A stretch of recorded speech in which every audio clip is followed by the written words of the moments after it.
What it do, y'all? L Famous. Living my life, not thinking about it twice. Don't be scared to like, subscribe, or share this dope content if you like it. You heard? Let's get it. Let's get it, man. Now this video here, it's called the Gangster Cry. Cause enough people don't. We telling a lot of stories on the YouTube, and we giving the people a lot of our pain, a lot of our struggle. You know what I'm saying? So it's only right that we give people the real. And over here at L Famous, you heard? TV, you're gonna get the real. Always. You heard? You're gonna get the real, uncut, raw. You know what I'm saying? How it's supposed to go. You heard? Now, this joint right here is called the Gangster Cry. And why is it called the Gangster's Cry? Because there's a lot of people that did a lot of damage and a lot of things in their community, in their neighborhood, on their block, on their street. You know what I'm saying? And we don't, a lot of people talk about what they did and what they didn't do, but let's tell the people about that gangster cry.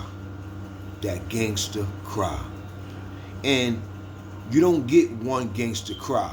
You know what I'm saying? You don't get one gangster cry. You get a few gangster cries. You know what I'm saying? And my first gangster cry came to me when I was in I got locked up, and I'm facing 4.5 to 9. You know what I'm saying? And the whole procedure was messed up. You know what I'm saying? I was a 19-year-old kid. They saved me for the last docket number on the court. You know, the last docket on the court, last court docket on the number. You know what I'm saying? When I went in the courtroom, wasn't nobody in the bleachers. Ain't nobody was in the bleachers.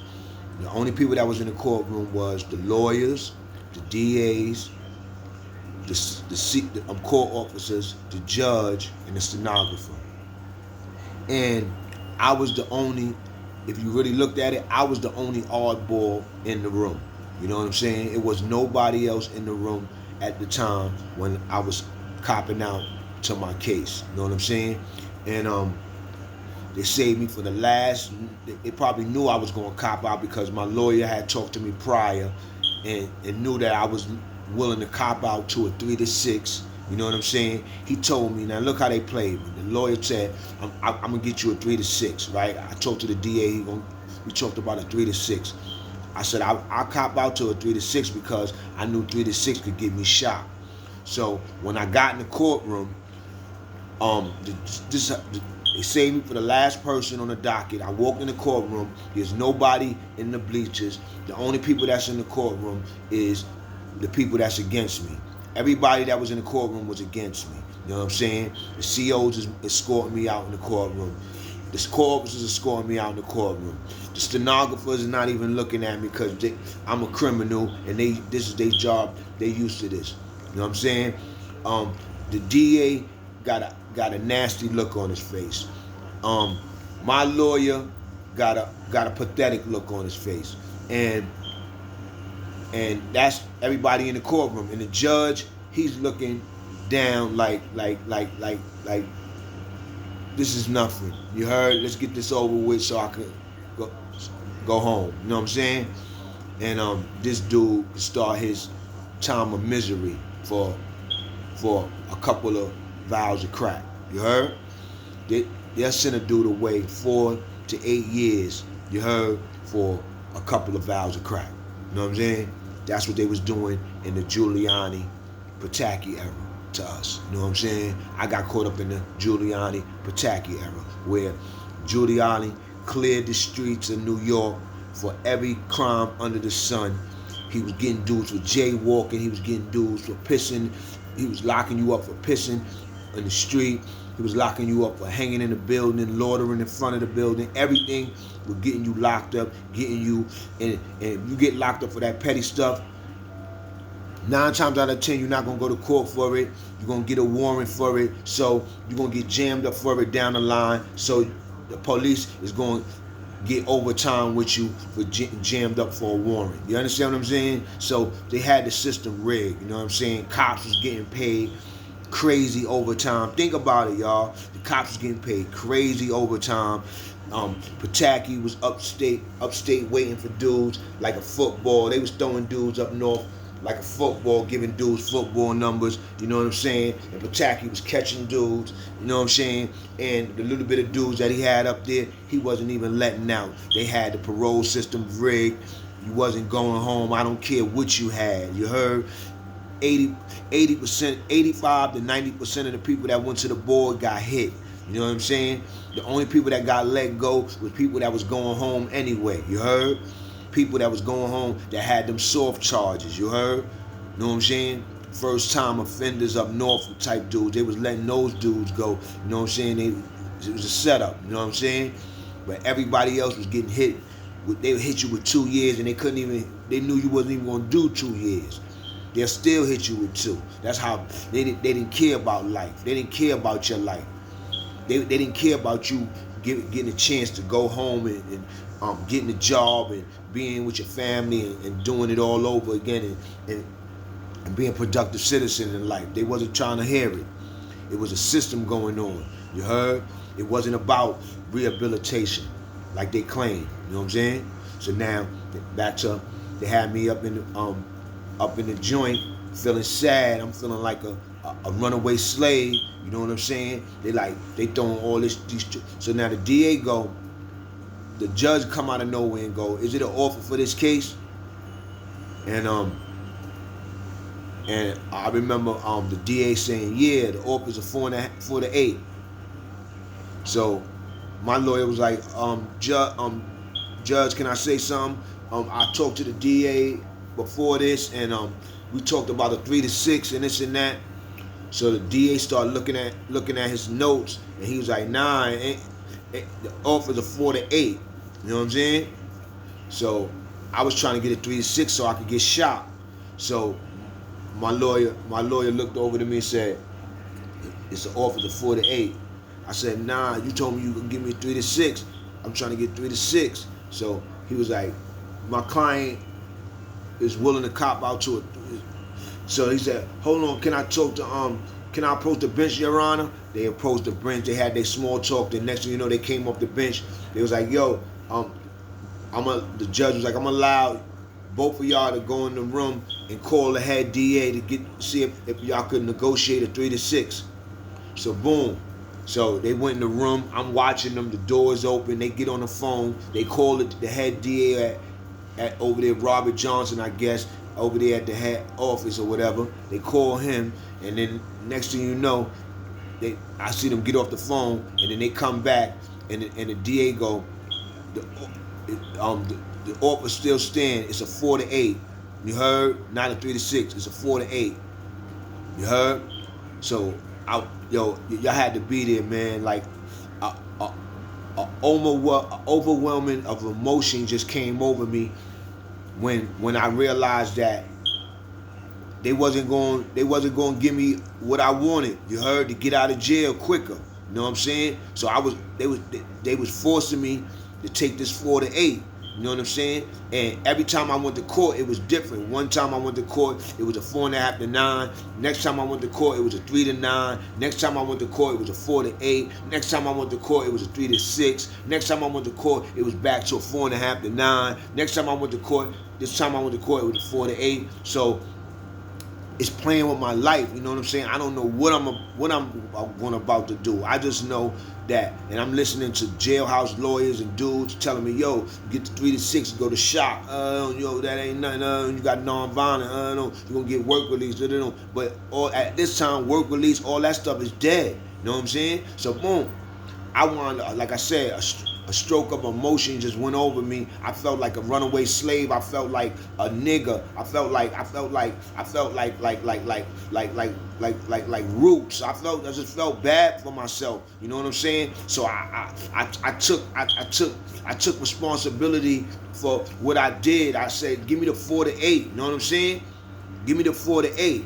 And my lawyer even looked at me and said, you sure? You sure? You sure? You know what I'm saying? And he was feeling, it looked like he was feeling sad for me because he was like, you sure, man? Oh, man, you don't have to take this 4 to 8. Let me try to get you the 3 to 6. But I could tell that they wasn't going to give me no 3 to 6. You know what I'm saying? So he was like, you don't have to take this. You don't have to take this. And then I was just so much caught in my emotions. I said, give me the 4 to 8. You know what I'm saying?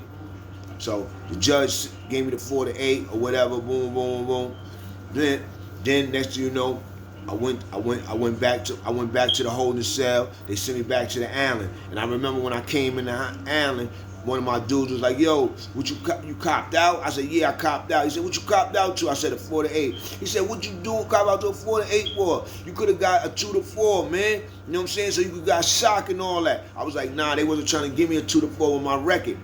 He was like, oh, man, you bugging, Al. You should have never copped out to that. You should have never copped out to that. So I felt stupid. You know what I'm saying? After that, I felt stupid. You know what I'm saying? So then I just went in my cell. You know what I'm saying? Everybody, I was in HDM, so everybody was on the gate. Everybody was yelling. Everybody was talking. Everybody was doing them. It was, everybody was doing them. And I just laid on my bed. And I was laying there for a minute. And I took that little flat ass pillow that they give you, and I went like this.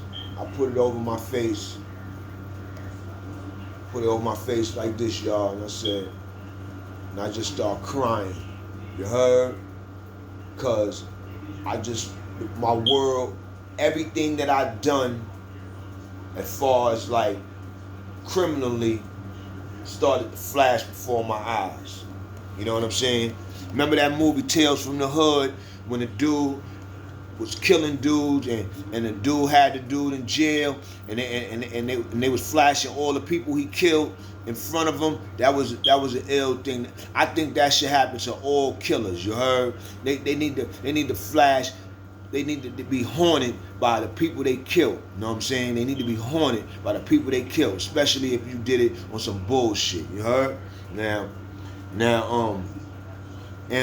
So I cried. That was the first gangster cry. You know what I'm saying? I was going up north to do 4 years. I was going to be away from my family, my dog. I was crying for everything because I was used to walking my dog. I was taking care of dogs. I knew I was going to see my grandmother. I knew it was a possibility my grandmother could die while I was in jail.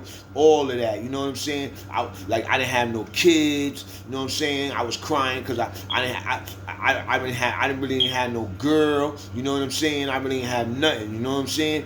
Nothing substantial or nothing that was going to help me get strong by doing that bid. You know what I'm saying? I just felt like a nigga, man. I just felt like a nobody, man. Like nothing. You know what I'm saying? So that was the first gangster cry. The second gangster cry is a lot of gangsters. A lot of these dudes don't tell you when they in jail doing these 5 years, 10 years, 15 years, 20 years, 25 years, 30 years. Ask them dudes how many times they cried. You know what I'm saying? Because it was a few times I woke up crying. You know what I'm saying? Because somebody died in my sleep that I cared about or whatever. You know what I'm saying? So it's a lot of gangster cries that happen in those cells. You understand what I'm saying? And we got to start talking about those gangster cries so we can keep these youngsters out of these jails. You understand what I'm saying? Because these youngsters is bugging. You know what I'm saying? Y'all picking up these guns. Y'all killing people. And y'all don't know what y'all expected. You know what I'm saying? Y'all walking into them cold ass, dingy ass cells that so many black souls that done stole so much freedom from so many black people. Those cells done stole so much freedom from so much black people. So people had to go in those cells and become free in their mind to become free. Because they stole your existence. They stole your physical. You understand what I'm saying? They took you away from your family. They make it hard for you to have any contact with your family. If you think about it, they got people doing 20 to 30 to 40 to 50 years, right? Anybody that's doing time like that should have easy access to their family. easy access to their family. So if you doing 25 years and better, or you put it like this, if you doing 5 years and better, or any time and better, you supposed to be able to go on a trailer visit with your family. It shouldn't be dudes that just got life, or dudes that you got to be married. It shouldn't be like that, because you're stealing a person away from their whole existence. You understand what I'm saying? And they've been doing this for years now, throwing us on chain gangs, throwing us in industries, giving us 20, 30 years for drugs, and for little amounts of drugs, locking dudes, giving dudes I'm telling you, man, it's so much corrupt things that they did to people of color that it's a shame that they trying to make right now, but they still can't make it right. They still can't make it right. So all y'all youngsters, man, stop killing people. Stop toking them guns. If you got a beef, get out of that community, man. Go live with your aunt down south. Go live with your uncle down south. Go to the West Coast. Go somewhere else. But if you a troublemaker, stay your little ass right there, and then you're going to be one of the statistics. You heard? I'm just telling you the truth. So I'm just telling y'all youngsters out there, and y'all grown folks out there. Yeah, the jailhouse, yeah, we got a lot of stories. We did a lot of time. People got a lot of pain. People think they the toughest dudes and everything, but at the end of the day, you ain't telling them about them gangster cries, baby, because it was a lot of gangster cries. I did 7 years, so if I had a couple of gangster cries, imagine a dude that did 25, 30, 40 years. And we got a lot of them out here now. You heard? So let's hear about them gangster cries, y'all. Get in my comments. Gangster cries.